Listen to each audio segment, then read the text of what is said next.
द्वारिका में सत्राजित नाम के यादव थे, जिन्होंने सूर्य उपासना करके सूर्य मणि प्राप्त की, जो प्रतिदिन 8 भार सोना देती थी।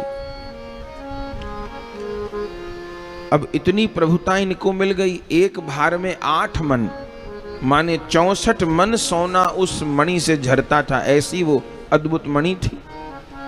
अब ऐसी मणि प्राप्त हुई सत्राजित को, तो वो तो मद में अंधे हो गए। एक बार उस मणि को लेकर के भगवान की सुधर्मा सभा में आए। भगवान ने सत्राजित यादव को समझाया कि भैया देखो, इस धन की 3 गति हैं, अर्थ की, धन की 3 गति हैं। उत्तम गति है दान, अपने हाथ से जो बन जाए उससे अच्छा कुछ नहीं। सबसे उत्तम गति है धन की दान, मध्यम गति है भोग, और अधम गति है नाश।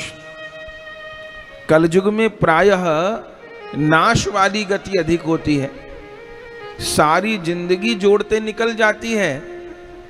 और एक सर्वेक्षण में बताया गया कि व्यक्ति जो इकट्ठा करता है जीवन में, उसका 1/4 भी वो उपयोग नहीं कर पाता अपने जीवन में, सब कुछ आगे वालों के लिए छोड़ के चला जाता है। अब वो क्या उपयोग करते हैं खबर नहीं, यदि नालायक हैं तो नष्ट ही कर डालेंगे सब कुछ। तो भगवान सत्राजित यादव को कहे, भैया इतने सोने का, इतने धन का तुम क्या करोगे? तो धन की उत्तम गति तो दान है, मध्यम गति भोग है। अब भोग भी कोई कितना करेगा, और न तो फिर निम्न गति तो नाश है। तो इस मणि को तुम्हें राजकोष में जमा करा देना चाहिए, ताकि ये धन राष्ट्र की सेवा में काम आवे। सत्राजित यादव तो इस बात को सुनकर के नाराज हो गए, बोले मेरा धन मैंने तब करके मणि पाई, मैं क्यों राजकोष में जमा कराऊं? जो मेरा मन होगा मैं वो करूंगा। भगवान ने कहा ठीक है, हमने तुमको समझाया, तुमको नहीं समझ आती तो कोई बात नहीं, बाकी ये अर्थ अनर्थ कर देने वाला है, यदि इसकी सदगति न हो कोई बात नहीं। सत्राजित लौट आए। एक दिन इनका भाई प्रसेन शिकार खेलने जा रहा था, अपने भाई से कहा भाई साहब मणि दे दो मुझे। वो मणि रात में भी उजाला कर देती थी, दिन निकाल देती थी, ऐसी तेजस्वी मणि थी। उस मणि को लेकर के वो शिकार खेलने गया, सिंह से सामना हो गया।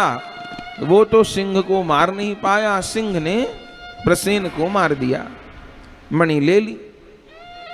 और वो सिंह चले मणि लेकर के, उनका सामना जामवान जी से हो गया।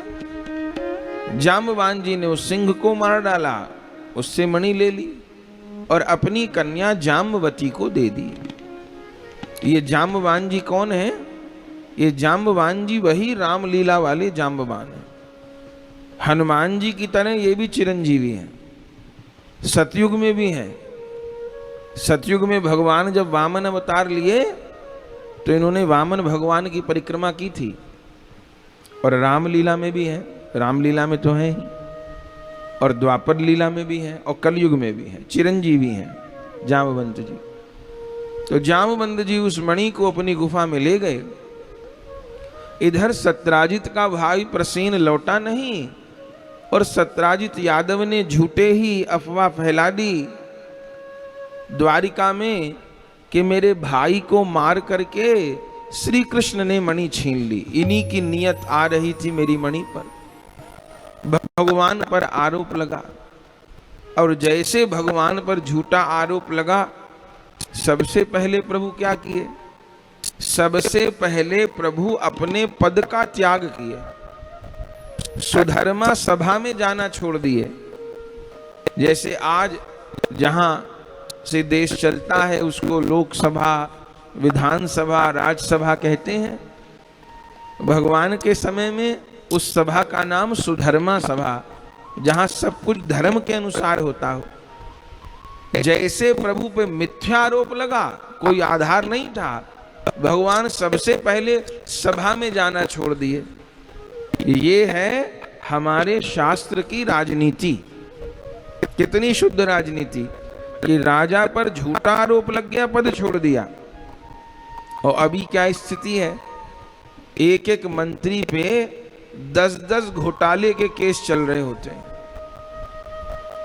कुछ तो जमानत पे होते हैं, 10-10 केस चल रहे हैं, और फिर भी वो लोकसभा विधानसभाओं में भी आ जाते हैं, बैठ जाते हैं, यहाँ तक कि जेल में रह के चुनाव भी लड़ लेते हैं।